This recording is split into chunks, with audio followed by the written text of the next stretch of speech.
सुप्रभात। हिंदी की इस कक्षा में आपका स्वागत है। आज हम कक्षा 9 की पाठ्य पुस्तक व्याकरण निपुण के खंड लेखन से पाठ 3 संवाद लेखन का अध्ययन करेंगे। आइए अपने पाठ पर बढ़ते हैं।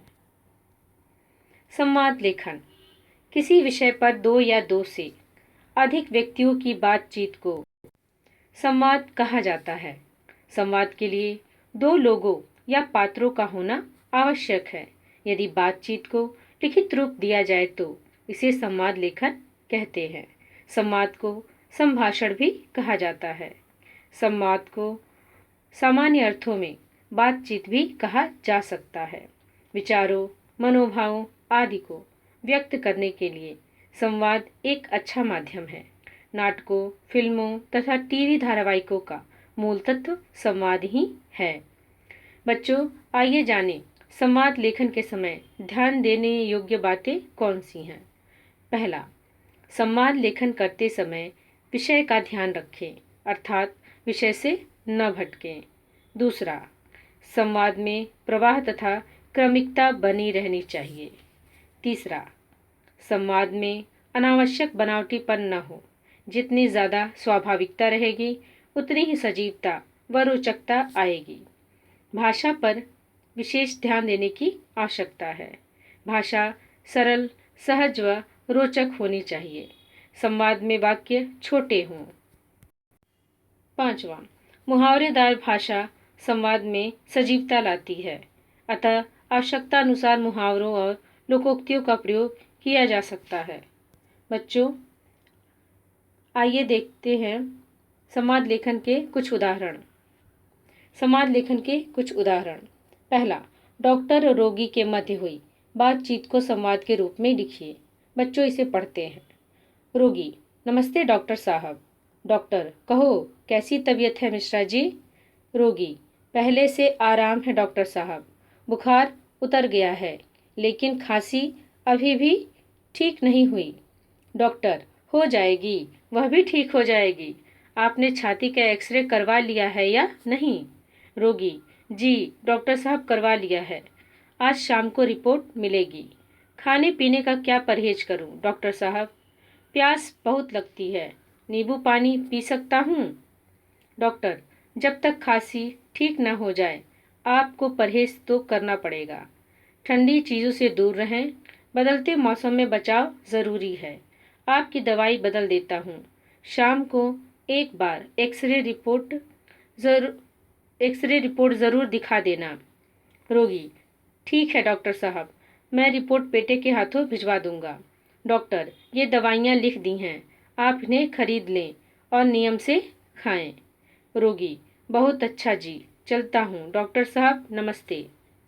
बच्चों, इस प्रकार के और भी कुछ उदाहरण हैं जिसे आप ध्यान से देखिए और उसी प्रकार लिखने का प्रयास भी करें। दूसरा, दो छात्रों की बढ़ती जनसंख्या पर हुई बातचीत को संवाद के रूप में लिखिए।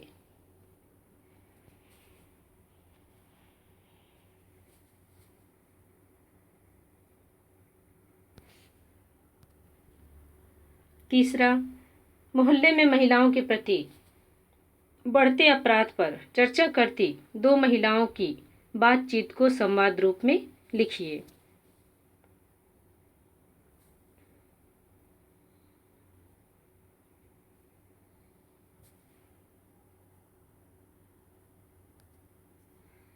चौथा, पिता पुत्र में परीक्षा को लेकर हुई बातचीत को संवाद के रूप में लिखिए।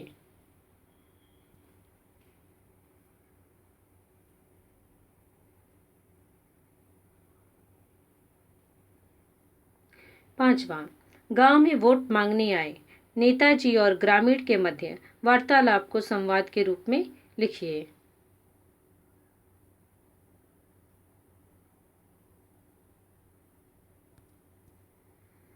छठा, मोहित और अश्वनी दो छात्र हैं जो पर्यावरण प्रदूषण पर बातचीत कर रहे हैं। उनकी बातचीत को संवाद रूप में लिखिए।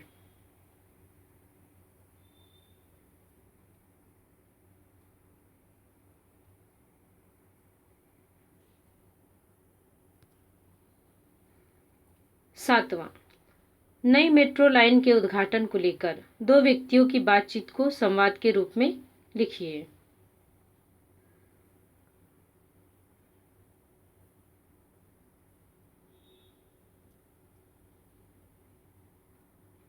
8वां, साइकिल से गिरे अपने मित्र का हाल पूछते हुए दो मित्रों के बीच संवाद लिखिए।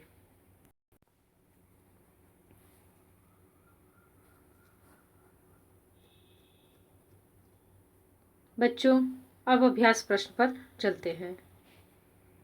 अभ्यास प्रश्न। निम्नलिखित प्रश्नों के उत्तर अभ्यास पुस्तिका में लिखिए। प्रश्न नंबर 1, दो व्यक्तियों के बीच देश के बिगड़ते हालात को लेकर हुआ संवाद लिखिए। प्रश्न नंबर 2, विश्व कप क्रिकेट मैच को लेकर दो नवयुवकों में हुआ संवाद लिखिए। प्रश्न नंबर 3, मोहल्ले में बढ़ती चोरी की घटनाओं को लेकर दो व्यक्तियों में हुई बातचीत को संवाद के रूप में लिखिए। प्रश्न नंबर 4, कोरोना महामारी विषय पर दो बुजुर्गों के बीच हुई बातचीत को संवाद रूप में लिखिए। बच्चों, निम्नलिखित प्रश्नों के उत्तर अपने अभ्यास पुस्तिका में जरूर लिखिएगा। धन्यवाद।